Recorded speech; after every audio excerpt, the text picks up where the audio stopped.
Hey guys, welcome back to another episode of GRAZY TV, and today I have a bit of a sad but at the same time feel good story for you guys, and at the end I have a big important question for you guys.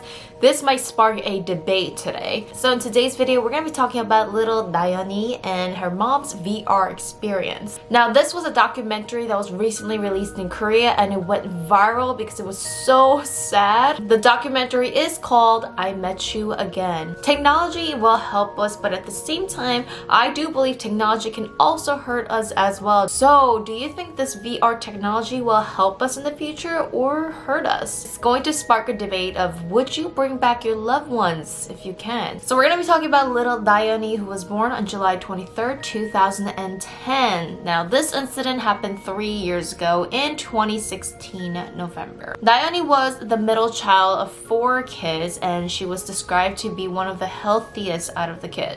She loved seaweed soup and she would always give her mother the thumbs up because she loved her mom's cooking. She was so pretty, so bright. And if you just see her pictures, I mean, she is so beautiful. She's a beautiful little girl. So now technically 4 years ago in 2016, in late summer, she was complaining about a sore throat. So her family took her to the doctors and they thought it was just a simple cold like we always get. But when her fever did not come down for over a week, they admitted her to the hospital. That's when they soon found out that she was battling blood cancer, aka leukemia. So leukemia is a cancer of blood-forming tissues hindering the body's ability to fight infection. Some of the symptoms can be bleeding, easily bruising, frequent infections, mouth ulcer, nosebleed, red spots and skin, shortness of breath, swollen lymph nodes, which that's why I believe Nayeon was complaining about a sore throat. So there's actually a lot of cases where leukemia is very frequent in children. We don't know why this happens. Sometimes it could run in the family. So if you do have a brother or sister or relatives that these kind of conditions, it is very important to watch out. It's now fall and Nayeon still has not recovered or been dismissed from the hospital. After a long battle with blood cancer, unfortunately, little Nayeon passed away. Her mother actually had an internet blog where she frequently posted to tell about her daughter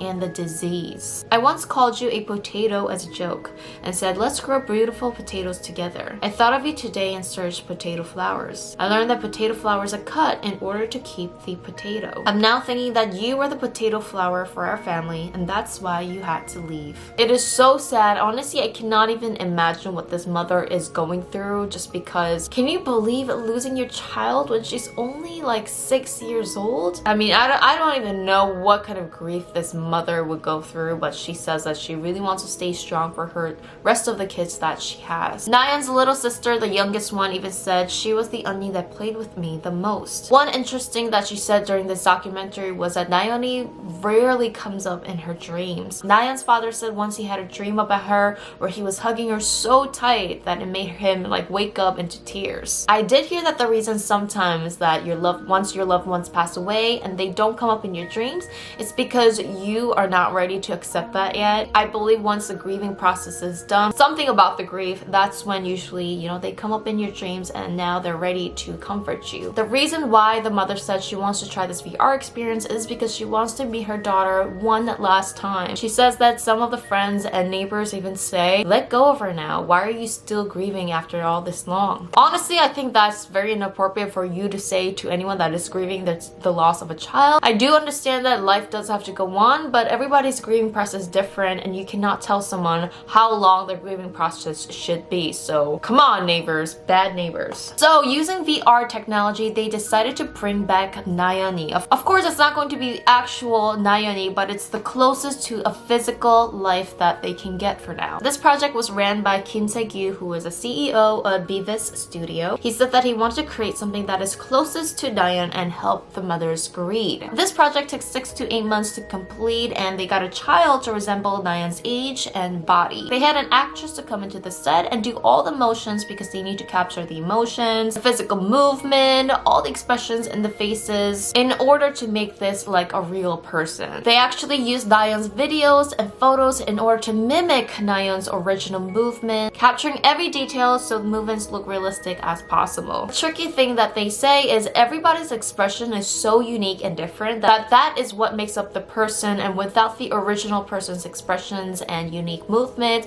it's actually hard to mimic that person. The VR was finally done and the mother went into the green screen room and she started this experience.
During the VR, she said, "I'll stop hurting and keep loving you. I still have something left to do here on Earth. When I'm done, I'll go meet you. Wherever I am, I will always find you, Nayeon." This puts so deep.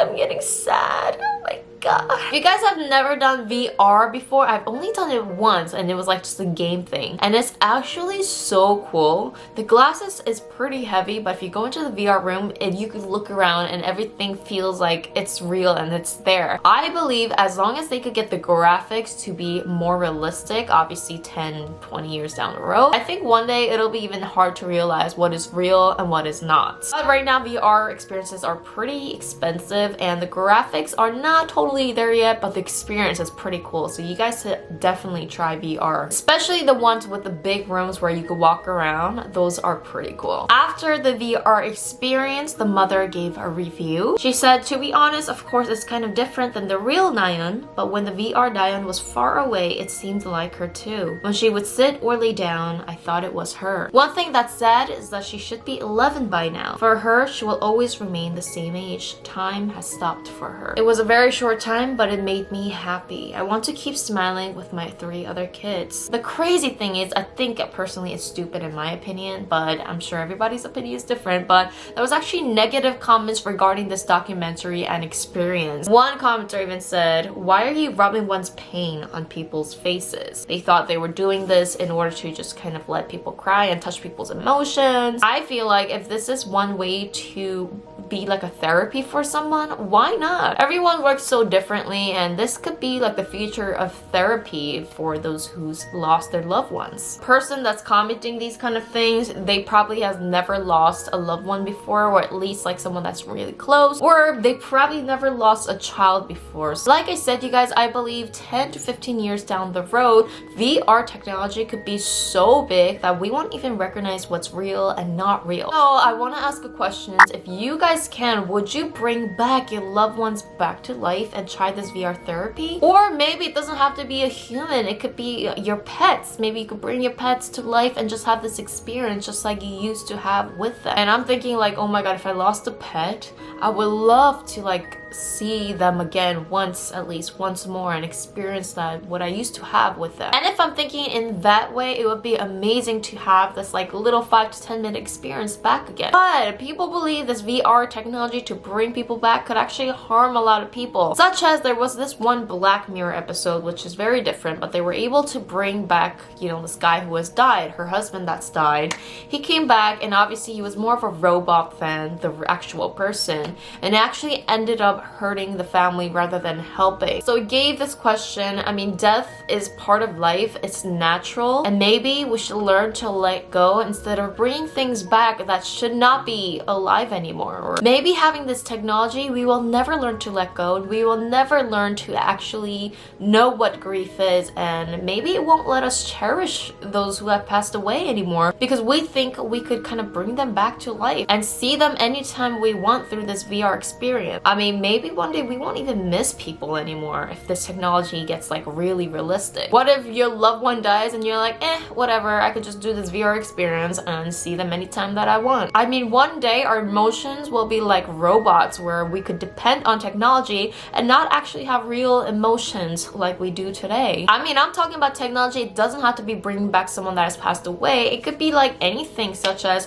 what if you could meet your favorite celebrity like BTS in the VR experience and like do whatever with them. I mean, imaginations could run wild. In that case, will we even want to like go to a BTS concert anymore? Will we even have this fandom anymore if we could just see them and do whatever we want at any time with a technology? It also got people to question if we could have like a VR experience to do anything we want, such as maybe like a violent game like GTA in a VR. Will that really help people to actually not do violent things in the real world because you could do it in a virtual world? Or do you think it'll be even more dangerous because people won't even realize what's real and fake anymore once this virtual reality is so developed? Maybe it could take away certain negative temptations for some people. I mean, there's a lot of, negative crimes out there in the world. If you can do a crime in virtual reality, do you think people will do the crime in real life because they could take care of that temptation with virtual reality? Maybe that is the answer. Maybe like certain negative crimes and temptations could be taken care of by virtual reality so people don't do it in the real life. So I believe this technology could be great, but it's just not for us right now. But I am very curious to know your opinion, you guys. What do you guys think about this VR technology to bring back your loved ones? What if it was a lot more realistic? Remember, if you like that, hit the like button. It really helps me out a lot.